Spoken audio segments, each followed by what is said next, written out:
session, so you would find a lot of guests around you. So just to welcome our guests, let's have a round of applause. I just wanted to tell you, I just wanted to welcome you from spring break. You all look all rested, rejuvenated, and that's so wonderful. And that's why we had this special session. Cara is going to introduce Mr. Eric Garcia, but I do want to mention that this is the final event this year of the Husman Media Justice Series that was started last year. It is co-sponsored by UNC Center for Information Technology and Public Life and the Husman School of Journalism and Media Committee for Access, Belonging, Inclusion, Diversity, and Equity. Before I begin, I wanted to extend a special thanks to Professor Daniel Peace, who is now, I think, in DC with a group of students, and Dr. Tori Ekstrom, sitting right there, and several of you who have put this together, including Husman graduate student Tara Schumann, who is going to introduce Mr. Eric Garcia, and Madhavi Reddy for helping coordinate this event. And Kara and I are sharing notes. And so here you go, Kara. Kara knows Mr. Garcia from many, many years, so I thought it would be appropriate for her to introduce her. Over to you, Kara. Thanks. Hi, everybody. Eric and I overlapped at UNC as students, but I know him as a Hill reporter from my days as a Hill staffer in the Senate, where he was very robustly asking excellent questions all the time. He is the author of the 2021 book, We Are Not Broken, Changing the Autism Conversation. His book blends deep reporting and lived experience to enunciate a clear argument that society should stop trying to cure autistic people and instead help autistic people live fulfilling lives. He graduated in 2014 from the University of North Carolina at Chapel Hill. His bachelor's degree is actually from this school in journalism and mass communication. He was on the reporting track with a focus in political reporting. He's a journalist based in DC, and previously he was an assistant editor at the Washington Post Outlook section and an associate editor at the Hill, as well as a correspondent for the national journal MarketWatch and Roll Call. He's written for the Daily Beast, the New Republic, and SoLaw.com. This talk will, we've already read this, and that is essentially Eric. So thank you so much, and I'm sure I'll hear his talk. Thank you very much. Thank you to Kara, and to Professor Nett. Thank you to Dr. Daniel Crease, who really shaped the way that I think about media. Thank you to Tori Ekstrom. Thank you to Erica Burrell, who used to be advisor at DTH and critiqued many of my pieces when they deserved it.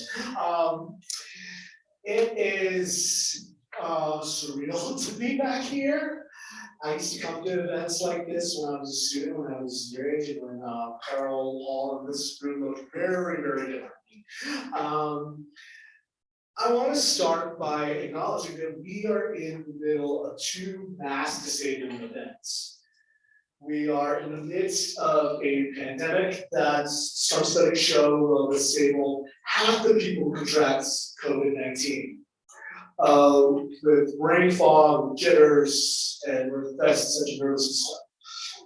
We are also in the midst of another mass disabling event on the other side of the world, in Ukraine, where journalists, civilians, women and children, soldiers, on both the Ukrainian and the Russian side will be disabled for life. Therefore, it is important to recognize and to evaluate how we as media officials, media professionals, talk about disability. Because I think the reason why I got into media is aside from this disability, I also have a long-term disability, which is not much to say.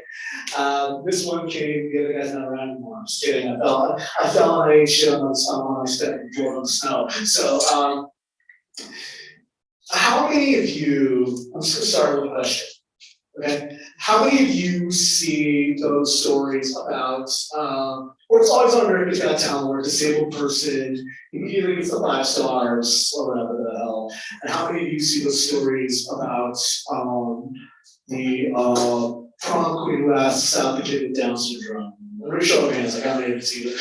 How many of you see, they let the kid with cerebral palsy score a touchdown? I hate those stories with a passion.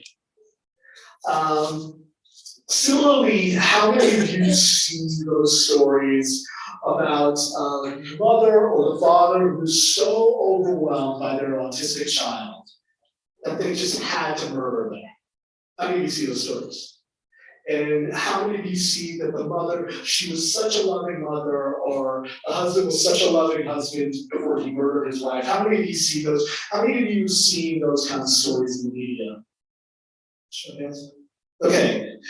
Now you would think, okay, why am I comparing stories about murder with stories about Bronx? They're both kind of, they're lovely, Bronx and football and all that. That's lovely, right? They're rooted both in ableism. And they're rooted both in not seeing people with disabilities as fully human beings, but rather as objects and vehicles for able-bodied people to look good. So when a quarterback sits and has lunch with an autistic student, it's not about the autistic student, is it? It's about making the quarterback look good. When you see a mother get a light sentence for murdering an autistic child, the media portrayals that show her, typically show her smiling, typically don't show her mugshot. The point is to humanize them. But rarely is the disabled person afforded humanity. Similarly, you are starting to see in the recovery, and the reason why is because for the longest time, people with disabilities were not seen as news consumers or people who could understand the news or people who were worthy of, who were, basically they were not seen as an audience. But the truth of the matter is that even people with disabilities who have intellectual disabilities, and that's not even because of that, it's because we think of them as not being able to perceive things, but they are human beings who can understand is that no matter what your disability level, people can understand that they can be news consumers, they can listen, they can speak, and as a result, but they're not seen as a constituency that needs to be served, even though people with disabilities can vote, unless you're in a state with their guardianship propensity for voting. There's a whole other discussion there about that. We can talk about that later. They can read the news, they can watch television, they can understand it, and they have agency. But we often don't think of them that way. And as a result, they are not seen as we often don't think about them as people we get to portray with full humanity. Even now, you're starting to see really prominent national publications talking about, how many of you have read at least one story this last week about returning to normal after COVID-19? How many of you have read them even in fairly liberal publications, like The Atlantic, or even in the pages of the New York Times? These are, and the reason, and at the same time, you see these, you see these discussions about talking about reopening schools immediately and removing mask mandates. That was a big thing. I live in Washington, D.C., which is not too far from Virginia, where there was a young kid won. Largely, everybody talked about critical race theory and that race, but what was also really salient was it talking about reopening schools and removing mask mandates, especially in the by Norwich County. And the underlying premise of that is that there is this belief that there are a certain amount of people who are expendable. I don't know if you remember CDC Director Rochelle Walensky, where she said people who were dying of Omicron were vaccinated or unwell to begin with. I don't remember how many saw that. Dr. Tran knows what I'm talking about, and she saw me probably covering that. The reason why, the thing is that imagine what it says to people with disabilities. And incidentally enough, this isn't as cut and dry because the most vexing difficulty about people with disabilities in the COVID-19 pandemic is that the students who would benefit the most from in-person learning, people with disabilities, are also, because they get special education treatments, even though I don't believe in special education, they get disability education services, are also the ones who are most likely the most vulnerable, the most potential to get sick. And as a result, they are often, my friend Sarah Luderman says, and sorry, we should get Sarah Luderman to speak at the university. I would gladly moderate a conversation about that. The fact of the matter is that they are often the ones stuck in this doom loop, because as long as people don't get vaccinated, as long as people don't wear masks, as long as people act like COVID-19 is over, it doesn't exist, that prevents people with disabilities from going back to school and receiving the services. Incidentally enough, I was talking with a member of Congress who has a child with Down syndrome, and I said, "Oh, how's your son?" Because I know they have they have a kid, and they told me, they said, "They're supposed to get 2 COVID cases." That's a Republican member of Congress. So the thing that I always ask you is, okay, so let me ask you, anytime, so with that in mind, I think the question you always have to ask is, whenever you're seeing a story about disability in the news, you have to ask yourself, who is this for? Why does this exist? If you notice, a lot of these inspirational stories, and there's a term for that for boys still young called inspiration porn. A lot of these inspirational stories, if you notice, a lot of them appear on daytime television. They appear on morning shows. Why is that the case? Because those are your pick-me-up, those are your morning coffees. I'm sure a lot of you in your media analysis class, I learned this in class. Those are supposed to make you feel good at the beginning of the day, because the world kind of sucks. But who are they supposed to make? They're supposed to make moms feel good. They're supposed to make parents feel good. They're supposed to make people going on their way to work feel good. They're also rare for people with disabilities. In the same way, you have to ask yourselves, who is this for? And then also, would I talk about another people with person with disability in this way? And similarly, without a disability in this way. If you wouldn't talk about if you're talking about a person with a disability where you talk about an animal, that probably isn't the best thing. So the reason why I'm saying this is because for the longest time we didn't. So I'm about to give away how old I am. I'm really old and around. I used to, when I come here, I used to feel like, oh, I'm getting young people to pick up the it feels like old. Now I feel old. But like, I'm 31 years old. So I was born in 1990, which is the year of the Americans with Disabilities Act.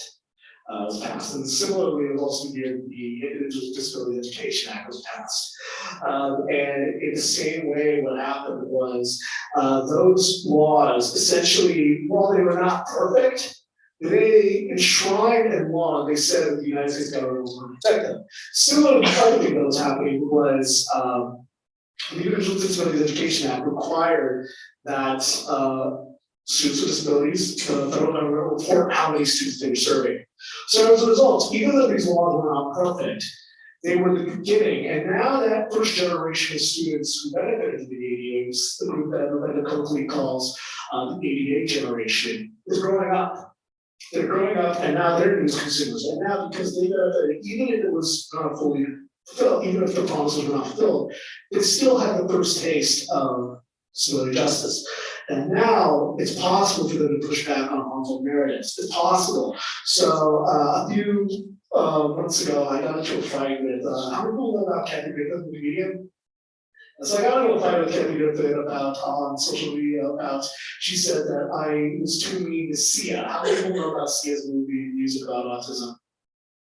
Well, Sia made a really, for those who don't know, Sia made a really terrible movie about autism. And then I got on Twitter and I mouthed off, and Kathy Griffin basically said, well, back in the day, plenty of men played autistic people and they won Academy Awards. And my response to that was, yeah, and Rain Man sucks too. But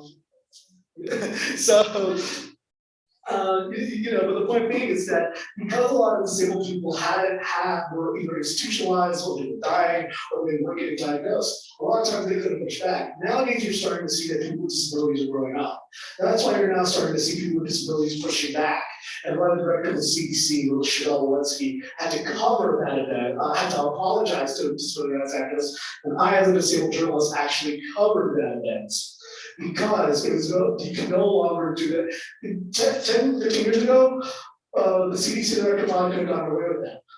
Now, people with disabilities have to, they have their constituency that must be answered to, except that the CDC director had to apologize. She didn't do much afterward. So with that in mind, I think what's going on is you're starting to see people with disabilities as we've grown up, and now the generation that's coming after us is also going to grow up, and they're going to have a more firm sense of themselves and their identity as people with disabilities. they are going to be used consumers. So you have to, as media officials, always consider who's being included. Are you reaching out to them? Are you reaching for PR professionals? How are you framing your discussions for strategic comms people? Are you including using inclusive language similarly with reporters? Are you quoting people with disabilities? Are you allowing people with disabilities? Are you, if you're an editor, are you hiring people with disabilities to write and work for you in newsrooms? Essentially, what I'm saying is that for too long, people with disabilities were not seen as subjects, or were not seen as who should be covered, but now they are. And so what I'm asking you, and I'm challenging you all to do, is to ensure that people with disabilities are included in every conversation. And there is actually deleterious effects. So a lot of you may or may not remember how for so long there was a lot of fears and anxieties about vaccines causing autism.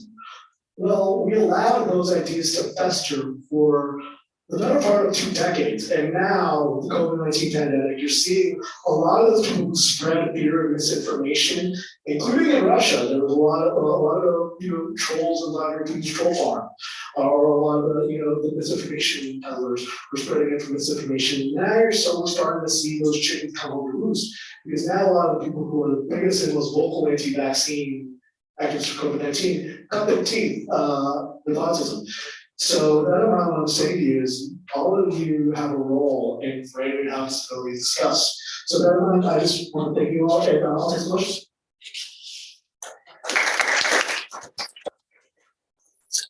Thank you, that was great. So that really provokes a lot of questions.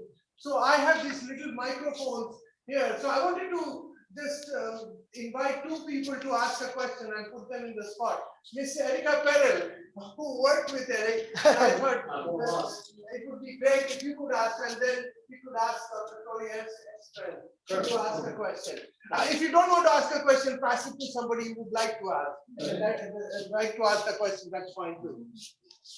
Can you hear me? Yes, of Okay. course you can. So Eric, I read the book as soon as it came out. Thank you. So I highly recommend it if you haven't read it yet. I'll sign copies for anybody who wants it after this.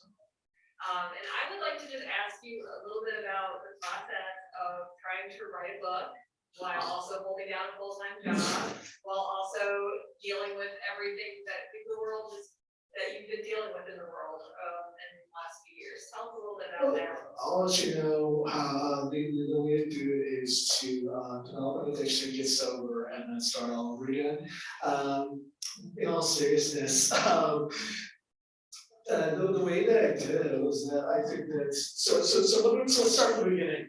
The way that I started writing this book about autism, the whole reason why I started is that usually when I was like in your shoes, I didn't want to write. I was disabled when I started thinking about autism when I was born, as my friend John Roll likes to say. And what interested me, I was happy to be in economics and healthcare because Erica knows I studied a lot about healthcare. That was my plan, was to be a healthcare reporter. And then I studied Arabic here, and I found some GE foreign correspondence.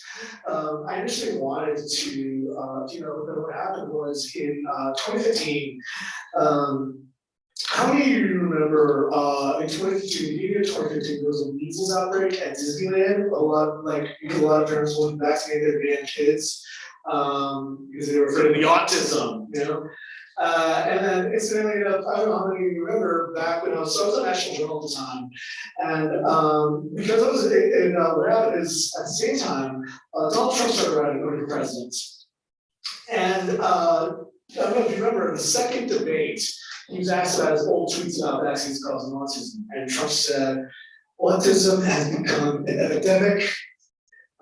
It's too many vaccines." He said, talking about a friend of his who had a daughter who got a vaccine and then got a tremendous fever and then was autistic. And so my feeling was, so I grew up in Southern California, and I was like, wait, those people in Southern California, they're not conservatives, they're a bunch of, damn liberal hippies, who annoy me and are afraid of toxins in their children's bodies. And then for whatever your thoughts about Donald Trump, he may be an unorthodox Republican. At the time he's an unorthodox Republican, now he's orthodox. But he's a Republican nonetheless. And the point being was that I felt that as an autistic person, a lot of the framing around autism was wrong.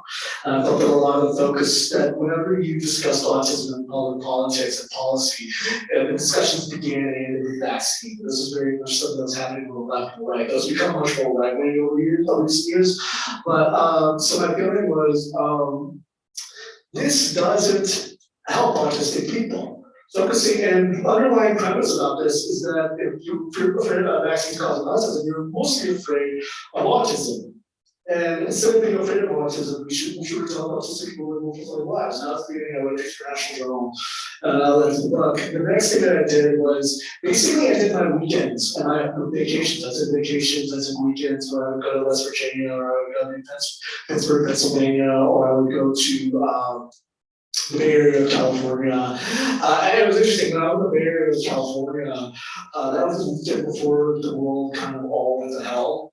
That was like in March 11th, like March of 2020, for everything just, and I was just saying, I was in the Bay Area right when they did. The Bay Area was actually one of the few places that got it right early. They did shelter places like that when New York was, being New York, everything was still open, all the bars were open.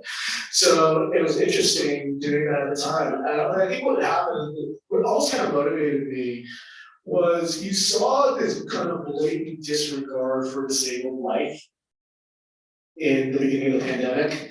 You saw Dr. Deborah Burke saying that this only affects people who are already sick, who's President Trump's medical advisor. And she may have been a Trump study, but she was a doctor. She was an actual surgeon. She was actually somebody people may remember Deborah Burks for acquiescing to Trump, but she actually did a lot. She was a hero to a lot of people in the LGBTQ movement, plus because of her work on AIDS back in the 80s and the 90s. So that was the first red flag. And then you started seeing Trump say that this only affects people with diabetes. But then it'd be easy for me to it'd be easy, I think a lot of people just vote Trump. But I also saw a lot of blue states really disregard human life by dumping people with disabilities in nursing homes. A lot of people forget that the thing that ultimately brought Andrew Cuomo down before the sexual harassment accusations was that he was a bully to state legislators, and it was because he was bullying them about nursing homes, because he was dumping nursing home people with COVID-19 into nursing homes, and allowed, I think at one point a third of people who were dying of COVID-19 were in nursing homes. I don't know if you guys remember that. It was awful. And so that really said to me that I think we're all college students. Can I curse here? It basically taught me that America doesn't give a flying fuck about people with disabilities. And then conversely, what I also saw was that President Joe Biden, Vice President Joe Biden, what was interesting is that during the Democratic primary debates, a lot of presidential candidates were releasing disability policies. And Cara actually worked for a senator who was really committed to disability rights, Senator Maggie Hassan. And what that said, and then conversely, Joe Biden didn't feel the need to release his disability policy during his lottery one nomination. So I think the thing that motivated me during my job was when I was writing was people were dying. None of the disability rights activists I knew personally were dying, but people I knew who knew them died. So people I knew who knew people, I knew people who knew someone who died. They died in nursing homes, they died because they had a pre-existing condition. And just seeing how easily the media was talking about them and seeing how utterly disregarding, it kind of was my way. I wrote it kind of saying, especially the last few months, it was like, fuck you, fuck you, fuck you, fuck you. Like it was just my big middle finger to the entire media industrial and political industrial complex for human disability. And I think that when I saw a lot of the worst actors on the vaccine and autism become the biggest voices, like Robert Kennedy Jr., become the biggest voices stoking fear about COVID-19 vaccines. It really motivated me to be even more vociferous and more agitated and more willing to write more about it, more vociferous and write about it, including disabled voices. So yeah, that's a long way of answering, but I don't know that I can talk too much.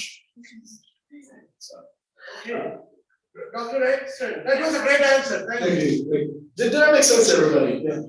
Yeah. Are you hearing me? Yeah, I can hear you. Okay, good. Hi, Eric. Professor Shannon. So Eric is my media law club. Eric, I want you to talk about, I'm thinking a lot about my students these days and what their experience has been over the last, 2 years. Yeah. It's been awful. It's been hard. Yeah. There have been moments of fun here. But I think it's been very difficult for a lot of them to carve out and figure out, like, what is it that they're going to be doing in your careers here at Carolina. You have a lot of students in the room are trying to figure that out in this moment, especially, and then with the pandemic on top of this, it's been a real challenge. Can you talk a little bit about the decisions you made coming in as a Carolina student, how you navigated the world here, and how you particularly navigated the neurotypical world here? Ooh. So I will say, don't do what I did. No, in all seriousness, so before I came to UNC, I was actually a community college student. I was in California. I went to community college, and initially when I came to Carolina, I initially didn't want to ask for services, for disability services. I think, and I've talked about this with a few other people with disabilities, I've talked about other autistic students. By the time, I don't know, I'm not getting to that. A lot of people with disabilities, by the time that we go to university, we've already gone through the ringer of special education and in K-12 and seen how much we have to fight for resources. So we often see that it's worth more trouble than it costs more than it's worth. So a lot of us are just like, screw it, I'm not gonna spend that much. So as a result, I think a lot of people with disabilities, myself included, I just didn't want to ask for services. It was only after I crashed my test in one of my GED classes that I asked Professor for assistance. And it was only after he's no longer here anymore. Professor Phil Guillory was one of the people who really he knew somebody who was autistic, and he asked me, he's like, "Do you have Asperger's?" Back then, that was what we called Asperger's. We no longer use the term Asperger's syndrome anymore. We use Asperger's a Nazi.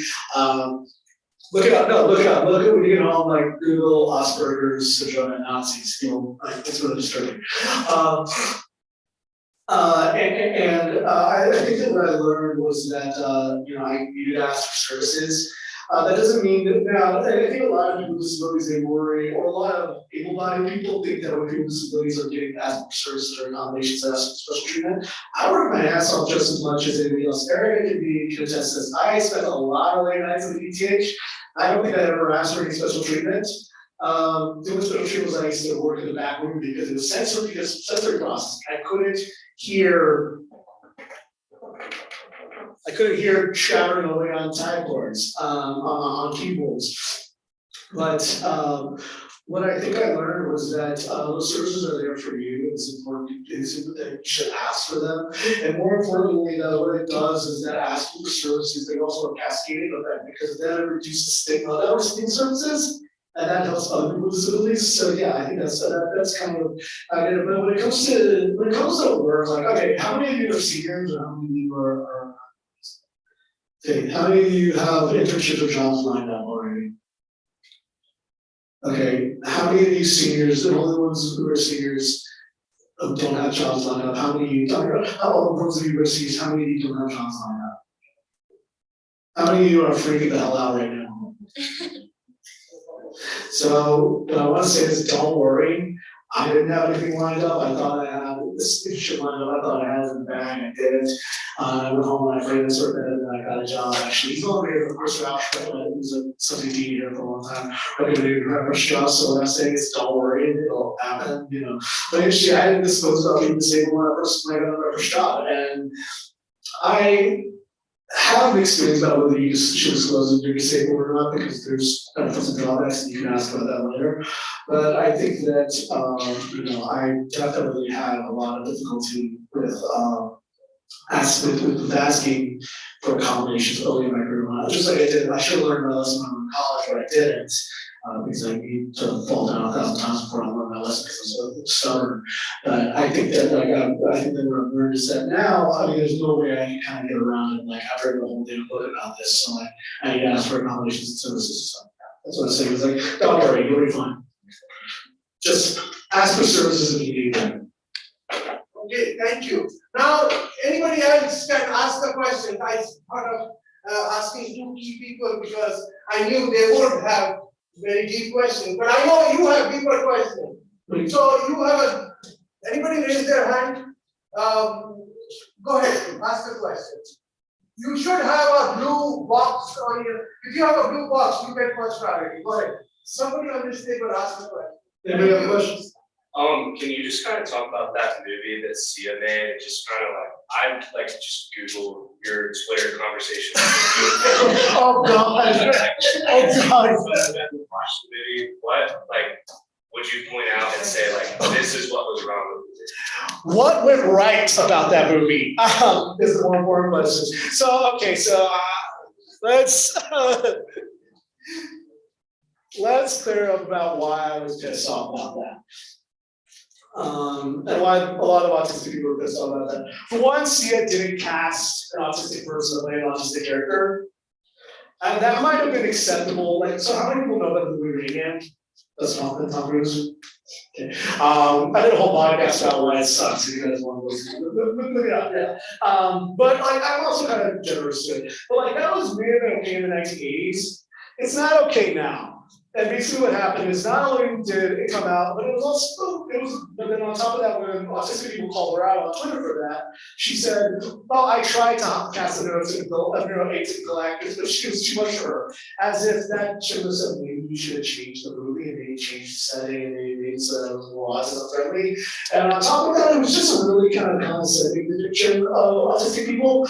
And ultimately, and then she basically just cursed out a lot of autistic people. She said, one autistic actress who said, I could have done this, but she's woman, you're just a bad actress. So she just basically went full, she basically was worse than Trump on Twitter in a lot of ways. And then basically the coup de grace that ultimately ended it, the whole thing was, basically there's a scene in the movie where Kate Hudson's character and Leslie Odom Jr.'s character, they basically use a type of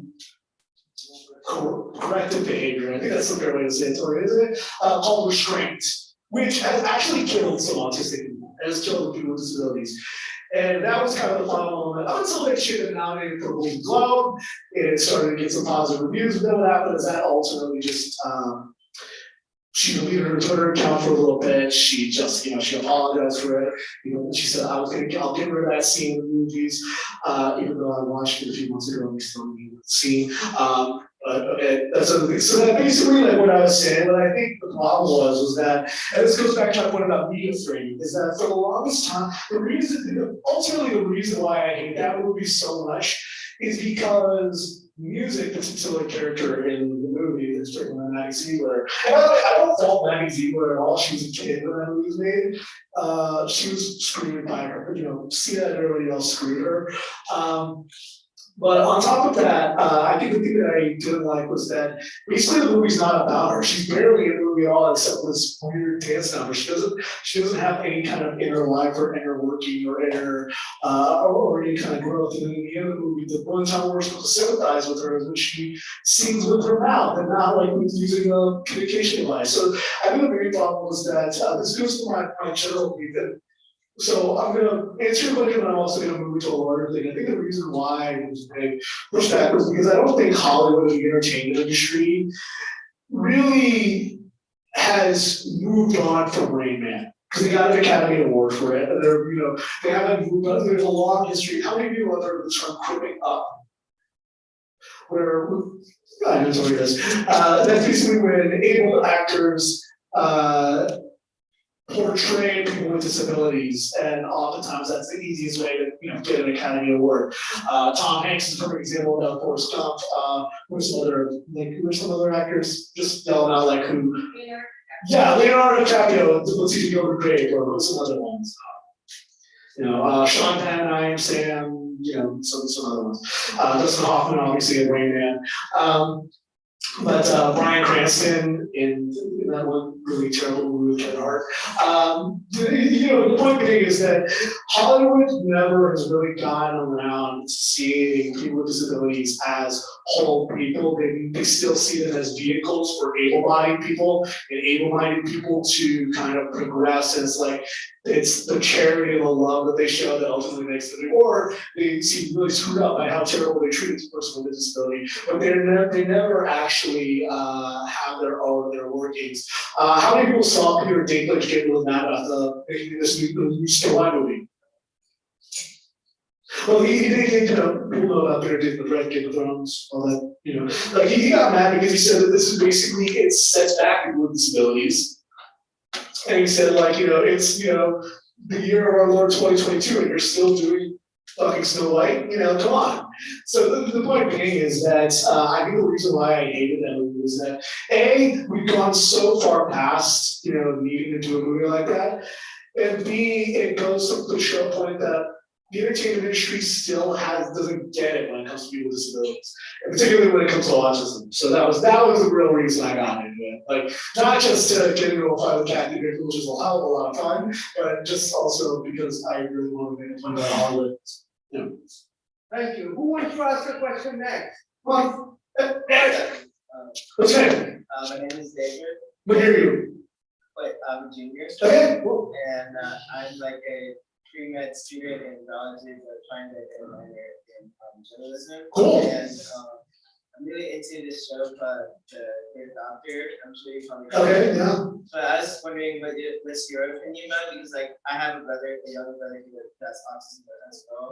Yeah. And I felt like it did a decent job of showing his actual personal life of how it is reason for becoming a doctor, and how he's able to overcome other people's opinion about him, and he does his own ways. And when you were talking about you don't like it when able-bodied actors are portraying disabled people, do you think they should never play those type of characters?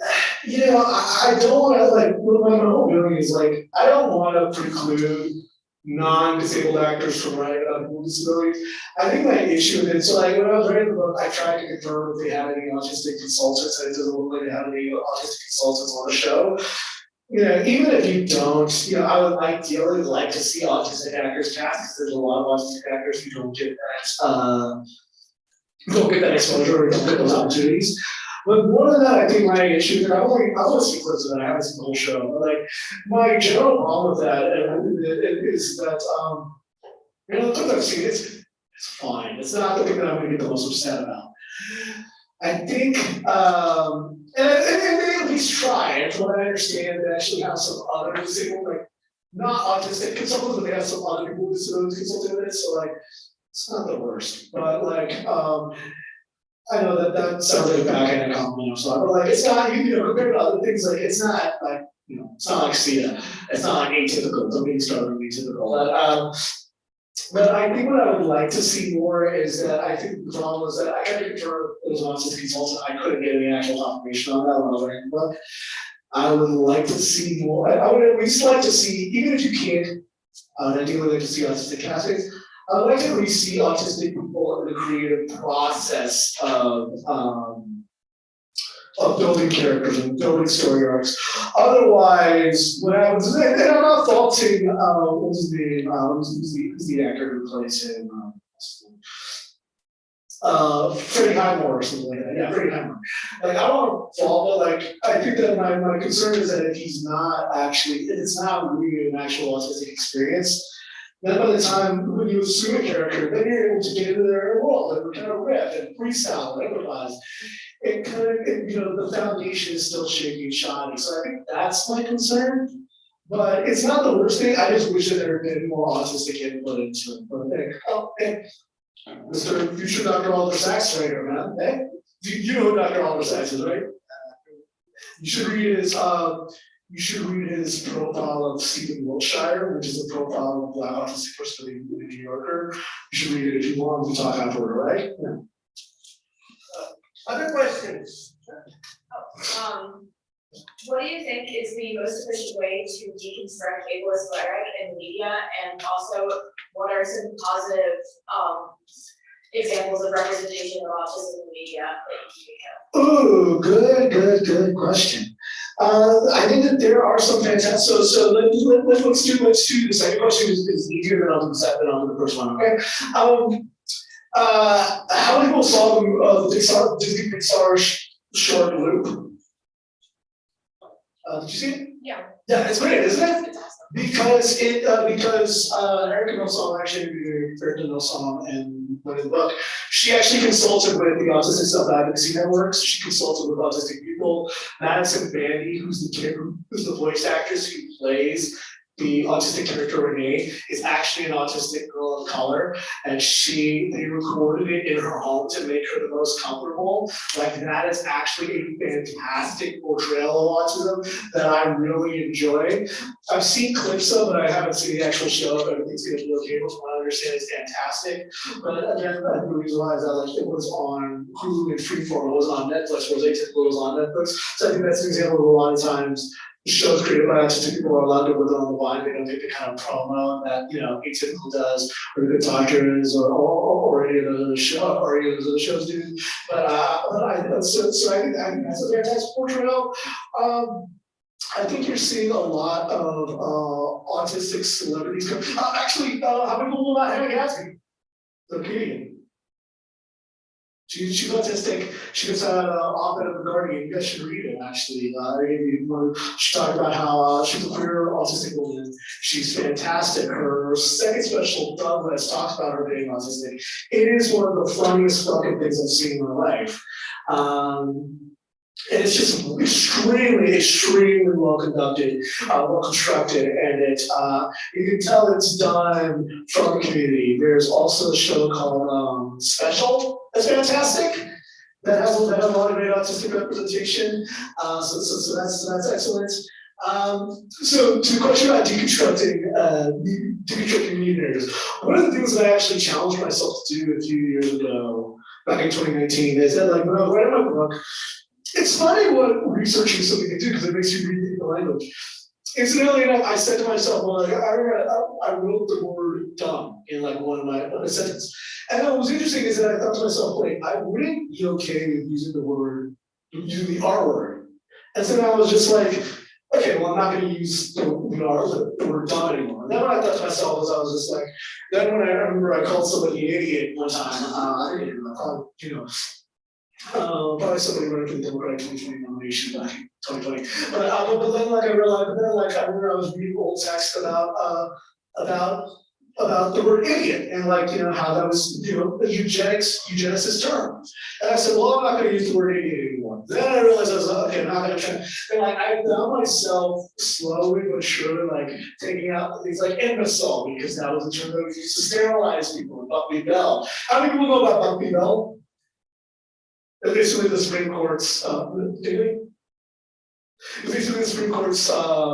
case that basically said involuntary sterilization is constitutional. It's still in the books, by the way.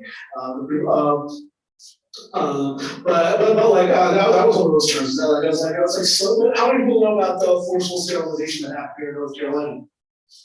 That it was rooted in that court case. So, I think that what I thought about is, I think what has to happen is that a lot of times it requires journalists questioning why we use these words. I think a lot of it is understanding the roots of them, oftentimes helps. I think a lot of it is also having people with disabilities in newsrooms a lot of times. And I should say, not just in newsrooms, a lot of people, I remember in J school, how many of you are in PR?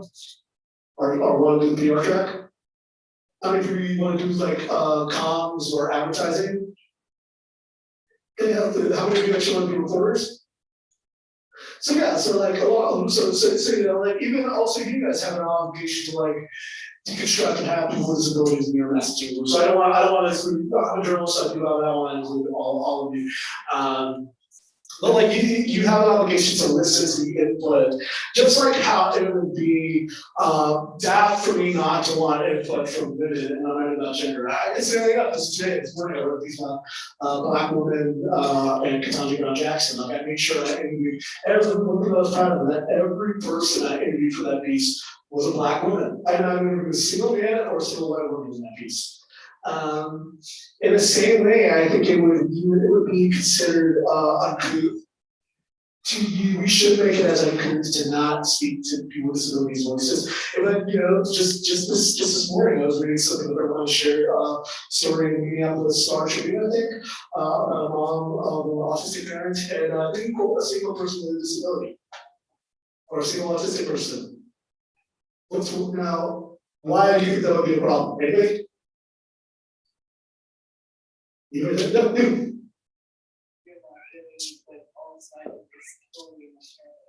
Precisely, yeah, you're not getting also the sort of revenge. So I think that's one of the things. It's like you need to.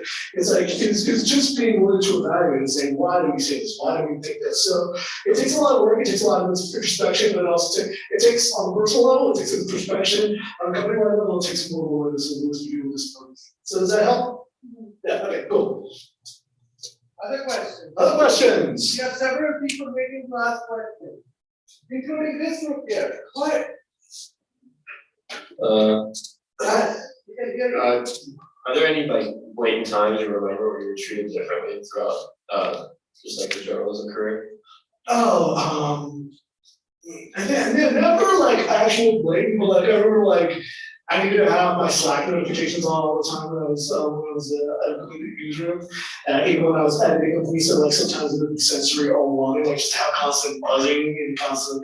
And I always didn't have the alerts on my on my phone, so like Apple a lot. Like so, never really explicit. And then I think sometimes one reason why I went back to reporting after editing for a bit is that like I realized I had difficulty with spatial awareness and attention span because I also had ADHD, so attention issues, and also like sensory overwhelming, like just having all the text in front of me when I'm learning these was a difficult thing. So never explicit, but just like the things that were embedded in it made it a little bit more difficult. So that's a whole other thing. It was never like nobody ever like said anything. I actually take it back. I take it back.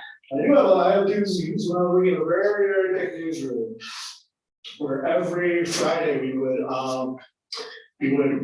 read essays that were pitched out to freelancers. And my boss suggested, he said, I really like this one essay that someone pitched us. And they said like, COVID is making us all act autistic.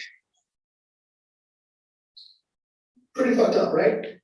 And the thing that was really difficult about that was, A, I was going on vacation that day. So I didn't want to go. But B, also, I didn't want to, I wanted to raise some home, but I didn't want to get fired. And it was tough because I didn't want to be the angry disabled person. How many people are worried? How many people of color are worried about being the angry Black person in your office? How many Latinos are worried about? How many women are you afraid of being called the B word if you raise this issue? Anyway, raise your hands, come on, don't be ashamed, don't be ashamed. Yeah, so you get my point.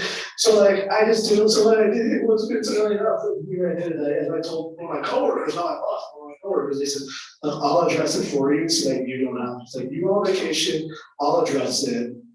But the fact that my boss knew that I was autistic and still thought it was okay, I'm not gonna say where it was. Really pissed me off. So that was never an example of like, he was never actually like insulting me, but it was like, come on, you knew that I was autistic and you were doing that? Come on. That help? Okay, other question. Kara, before time runs out.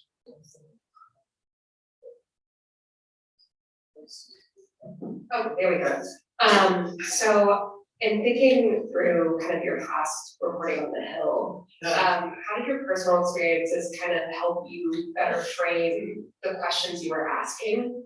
And did you notice the substantive differences between kind of what you were inquiring from offices versus what your kind of neurotypical counterparts were inquiring? Kara has a running start, so I'm not going to say sure Senator Maggie has as long as we're in the profile of Senator Maggie Hassan. So I'm just picking on you. I'm picking on you. But like the reason why I'm picking on Kara is that Senator Maggie Hassan has a son with cerebral palsy named Ben.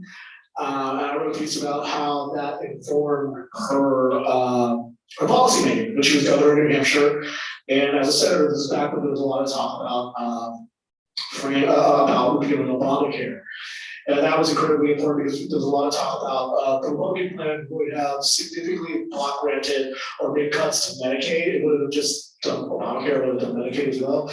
And I think it was the fact that I understood, not as much as I do now, but I still don't understand all that, but I understood what Medicaid, home and community-based care services is, which for those who don't know, Medicare and HCBS basically allows for people with disabilities and elderly people to receive care services in their homes, in their communities, rather than in a nursing home or institution. The problem with that is that by virtue of doing that, you waive your rights under Medicaid as an entitlement, so it allows you to go on a wait list.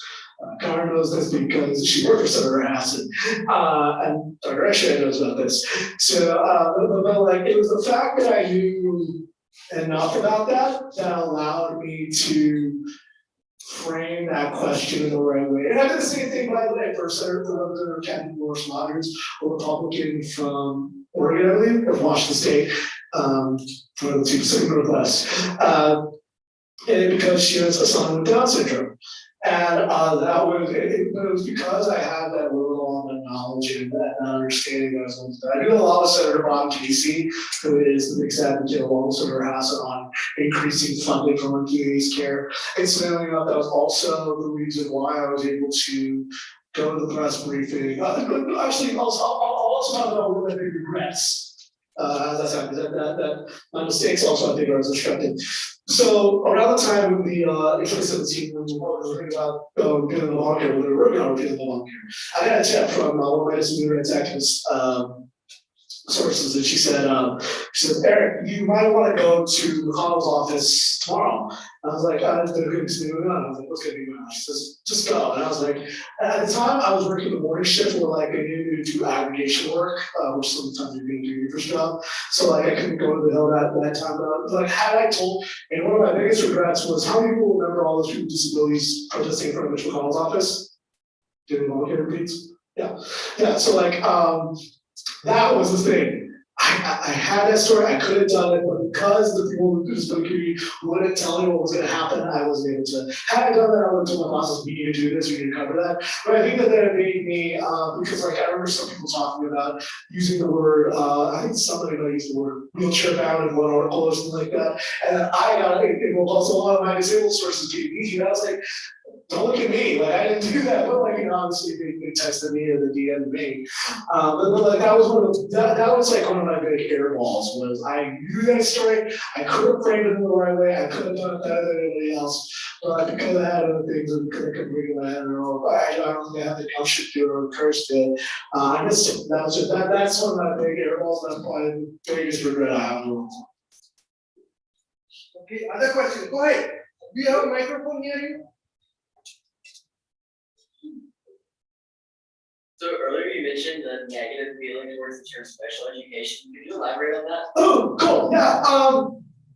So I just say I don't dislike special education. I just don't like the term special education.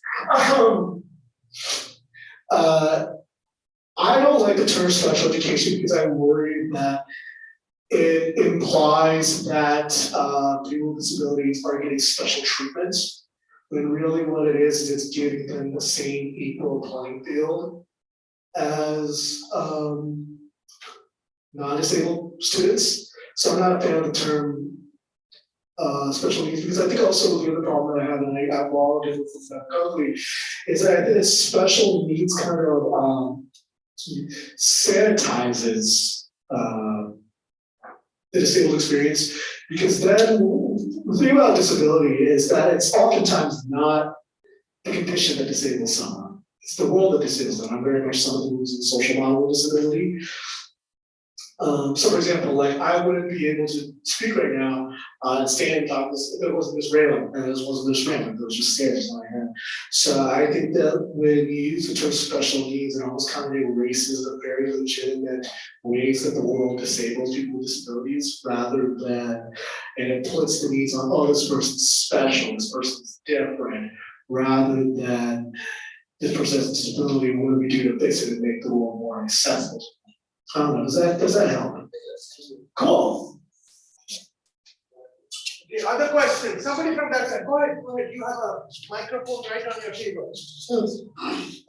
So you mentioned in class, like the very beginning, that we are into very disabled, very and COVID. So what ways do you see that disability awareness and helping people with disabilities that have that equal playing field? Good question, good question. I'll let you want to figure it out. But in all seriousness, I think the thing that's going to happen is that after World War II, World War II was a mass disabling event. Plenty of people knew somebody who was disabled, died in war, was disabled from war. That was the beginning of medical disability benefits. After World War I was, I would say, the World War II was a continuation of that. A lot of World War II veterans became the biggest advocates for the American Disabilities Act, like Bob Dole died last year, or Senator Daniel Inouye, or Senator Bill Hart. I think what's going to happen is that the thing is that like it's going to be one of those things that's going to be hard to avoid. Especially if you're in a place like Ukraine where you just see like the fact that Russia bombed a maternity hospital and bombed the children's hospital, a lot of those children were already going to be disabled, and they're going to be more disabled if they survive. It's going to be one of those things that's going to be impossible to ignore. The question then comes is how do you frame the stories? How do people like you and me frame those stories? How do people in PR advocate for them? How do they discuss them? How do they do it in a way that's not demeaning or uses pity language and uses power language? How do people with disability? How do reporters reach out to people? What kind of media framing do we do that? So a lot of it is going to come down to how we frame the media. It's really that one of the things that was fascinating. So I wrote a piece about Bob Dole who died. So the fascinating thing was I read an editorial about the Americans with Disabilities Act in the New York Times. And it called the ADA at the time, 1989, it called the ADA a blank check for people with disabilities. That's the New York Times. That's not the Wall Street Journal. That's not the Evening Standard or National Review or Fox News or whatever. So like that's one of those. But like I think that what happened is that there weren't a lot of disabled reporters. There weren't a lot of people with disabilities in them. So I think that what's going to happen is that we're going to get out there. You need to discuss with disabilities. You need to have more people with disabilities in your region. You need to hear the voices of people who've been disabled by long COVID. And when it comes to Russia and Ukraine, they're going to have to elevate the voices of people with disabilities. Veteran and civilian, and we're gonna, and these are really important to, the framing is gonna be essential, is what I'm saying. Does that answer your question? Yes. There you go. All right, fire away, did you got anything more? Yeah. You talked about your when you entered college and reaching out for services that you needed. Yeah. I'm just wondering what did you face when you were in your primary school and stuff that you I think it was mostly just negotiating with how many people know what an IEP is? I know you know what an IEP is. An IEP is an individualized education plan. It's basically for people with disabilities at the beginning of every year or every quarter almost, or whatever. Is that parents and parents with a personal disability, educators, typically like a social worker or something like that, will let's say, okay, these are your challenges, these are the challenges the kid needs, that the kid has. These are the services that they need to succeed. And then basically what happens after that is basically a lot of fighting with the state, fighting with the school district and with if you a lot of times if you don't have a good lawyer, you're kind of boned, to be blunt. And I think that and then also the language, people who know about IEPs, language is really kind of dehumanizing. It requires you to dehumanize your kid and say that these are the things that they can't do. So it's really a deficit-based model versus a strengths-based model. So I think a lot of students, they go through hearing all these things. And I think on top of that also, when you're in special education, a lot of times that puts a target on your back. You can't tell I'll never forget. I always tell the story. When I was in fourth grade, special education was called RSP. And I used to get pulled out of my normal classes every day to go to RSP student now, at work. And I remember, I'll never forget, that my young kid at recess said, you know what RSP stands for, right? And I was like, no, it's really stupid people. That stuck with me to the extent that I don't remember what RSP actually stood for. I knew what it stood for before then, but I remember that for the rest of my life. I will remember what that stands for. And I think that that's one of the big reasons why by the time you go to university, it's so hard because you have to fight with the school, you have to fight with the district, or have to fight with the district or whatever for a long time, and then get a target on your back because kids are cruel. A lot of times kids just, like, by the time you get to college, you just kind of like, fuck it, you know? Okay, yes, there's a question right here. Get near a microphone. There's a microphone right across. Thank you. Yeah, I was just wondering, how do you think disorders and ADHD and all this, do you think they're like related at all? Or? Absolutely they are. Absolutely. This, this is the concept of how we go for neurodiversity. So neurodiversity is basically a continuation of the social model of disability. And it's the argument that different types of brain types and different neurotypes, whether it's ADHD, autism, OCD, dyspraxia, dyslexia, are all different variations of normal, and therefore they have certain acceptance and accommodations and empowerment. So it's all of their disabilities.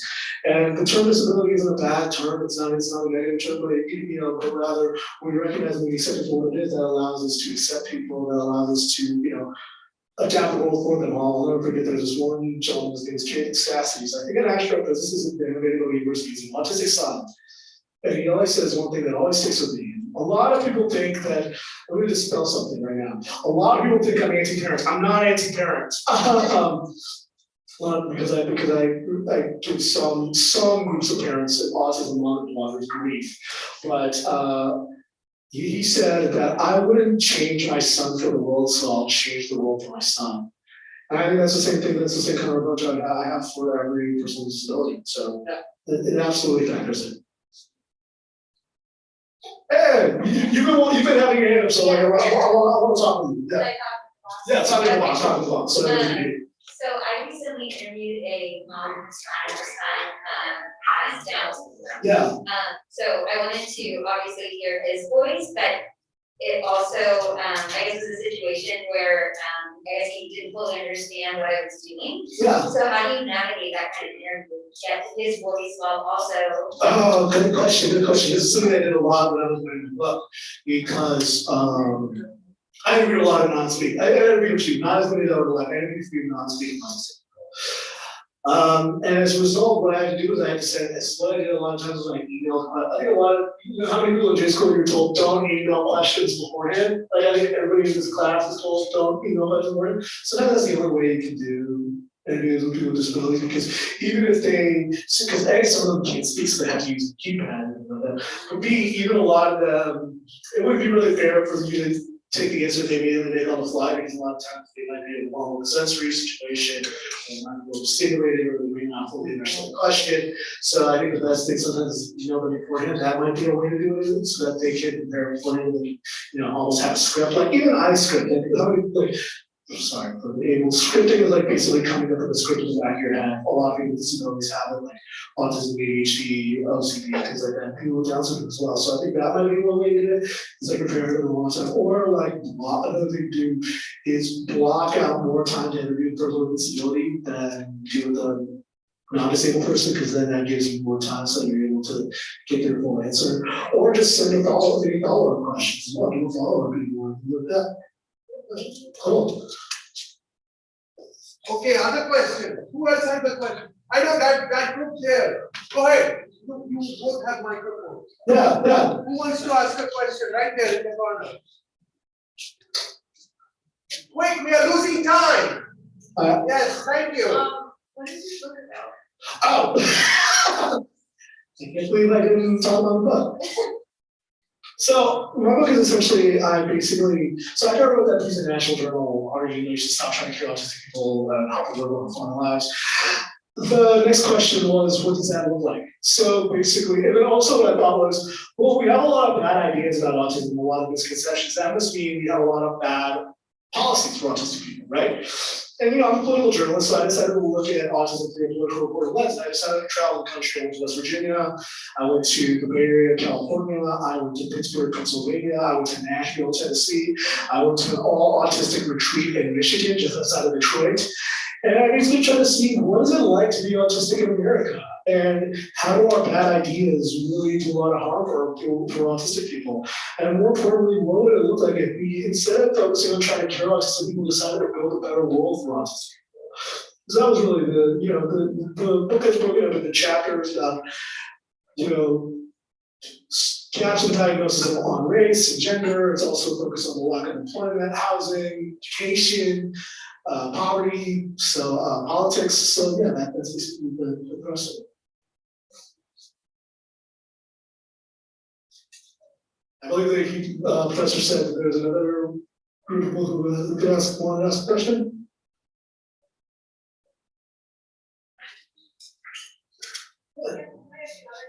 Sure. Yeah, sure, go ahead. Yeah. I'm asking this because I don't have the answer myself and I've been struggling with it. So, and my heart is in this community and I do a lot of work around disability.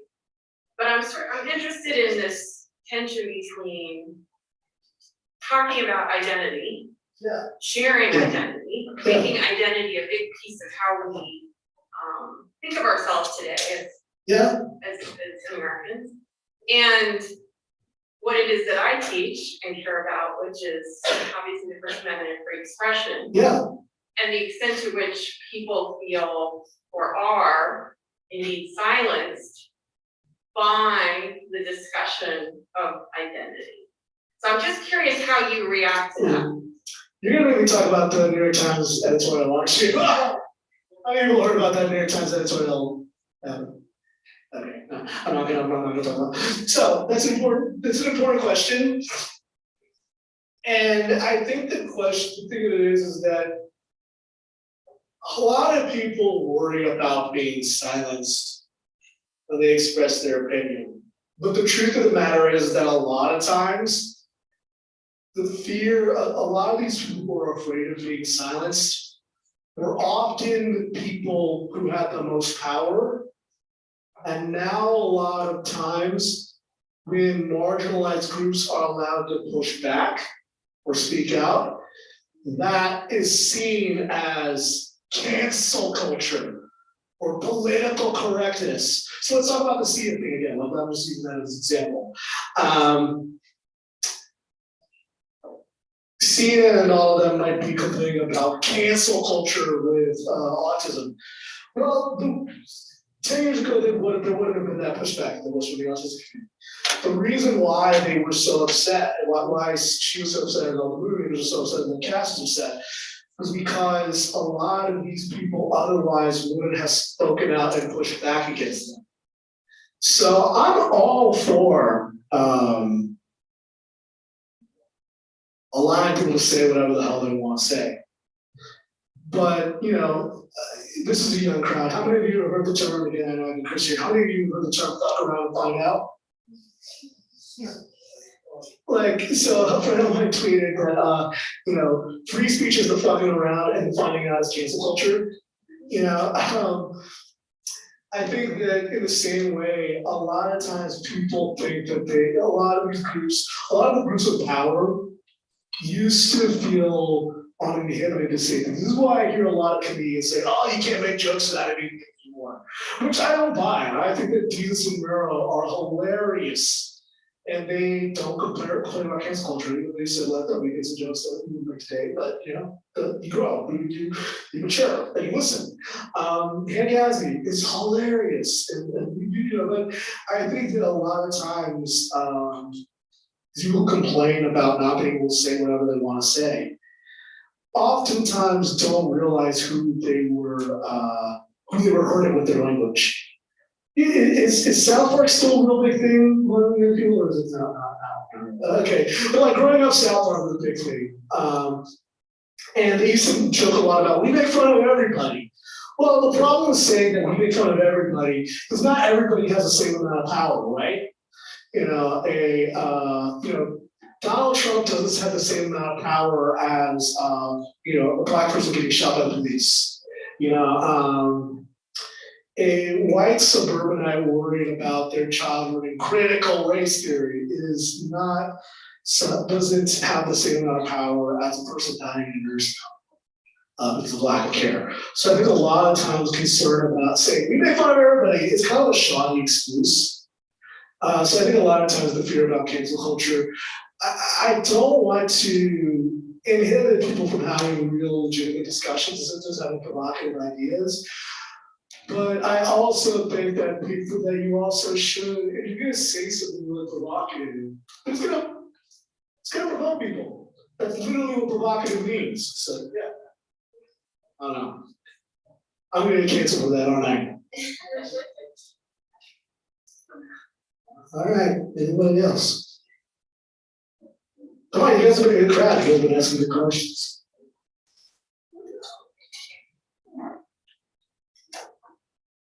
Anybody? Matt has a question. Hey, what's up? Alright, I'm curious, we talk a lot about social media. Yeah. I'm curious, in the context of a lot of people getting their news from social media, maybe how can that platform be used to kind of uplift this conversation? Oh, yeah, no, I think it's pretty good. I wouldn't have been able to write my book without social media. I think that for recovering disability, especially for a marginalized group that hasn't been taken seriously, I use a lot of the hashtags like actually autistic and ask autistics to meet autistic people otherwise wouldn't have met. I think a lot of times that's what facilitates people pushing back on negative media portrayals. So I think social media can be accessible when it's just people talking to each other. But when it's used to foster communication between different groups, it's allowed to create constructive criticism, or it allows for people to push back on negative portrayal, or it could be a positive thing. So I think that in some ways social media had good and plus and good and positive. Okay, we are almost out of time. Let's take one last question if you have one. Very good. Yes, go ahead. I have a mic. Do you want me to? Yeah, I'll get you a mic. Thank you. There is a microphone. Thank you. Thank you. Yeah. So I don't know if you heard of the family, I think it's Microsoft or it's a YouTuber who adopted China, this 4-year-old who had autism. But basically they used him in videos and they exploited him. Yeah. Like you might. I think that's yes. And when they couldn't take care of him anymore, they basically like rehome him. Yes. So I wanted to know, how do you find the difference between people who are genuinely trying to, there's people who are actively trying to help people with disabilities who actually have children with disabilities, except, how do you separate them from people who are exploiting people? Oh, really? I mean, the question ultimately comes down to what I said earlier, is like, are they using this person to promote themselves, or are they portraying this person as a person as a whole being, as a human being? It seems like with Michael Stauffer, because I read a little bit about it. There was that was that the same one whose wife also was from? Was that another big weekend? Yeah, the wife like they gave the kid back to China or something like that. Yeah, I mean you could tell because like later on a few of my friends sent me like some of their Instagram stories. You could tell they were explaining it because like they tied his arms to a golf cart or something like that. Like I remember that's just a blatant giveaway. That's just like. Man, you're basically fucking handcuffing the kid, So like you can tell that. Some people, I hate to say it, some people are really good at fooling the media. I hate to say it. I've been watching the Theranos miniseries a lot lately, and that's an example of like somebody who's a really good bullshit artist. But like a lot of other times there are just some dead giveaways. Like just think about how are they framing it? Are they framing this kid as like they're genuinely interested in who this person is, or are they doing it as a way to make it about them? Or are they complaining about how to control this kid, or how dependent this kid is, or how this kid is interact with them? Or are they genuinely want you to know who this kid is? Or the other thing is like if they really care about like I legitimately like I'll say this like. There's a really, really popular writer I know who has an artist who has an autistic kid, And I really wanted to give them a copy of my book. If this is, they're saying nice things about it, obviously, because you gotta be self-promoting the way, but like, they said, the book looks great, but I don't wanna talk about my kid being on the spectrum. I respect my kid too much, and I don't wanna violate their privacy. And like, on one hand, I was like, that sucks. But on the other hand, I was just like, you know what? You're the exact kind of parent I want to actually raise an autistic kid, like, cause you actually give a shit about him. So like, that was one of those things where I was like, I really, like, I can't be mad at that, so, you know. That's one thing, it's like, you don't tell them, don't talk about the kids on the spectrum, right? Okay, thank you so much. Very much. We are ending class on time, but Mr. Garcia is here if you want to talk about life in Washington DC. Go.